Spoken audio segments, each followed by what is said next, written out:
The MSc Biotechnology research from Ulster University will help you in learning extraordinary skills and overall development. Let me share some interesting insights.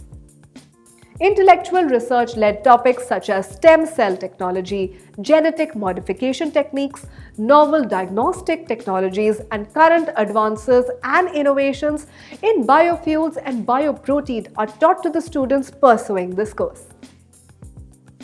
Research-active academics teach students problem-based and research-informed topics. Implementation of the professional practice module helps students to work on personal development alongside gaining detailed knowledge of professional practice in the developing of biosector fields. Looking for more details on this course, or if you're looking for an expert advice directly from Ulster University, log on to speaktouniversity.com and book an appointment with the university delegate. Follow the link in the description.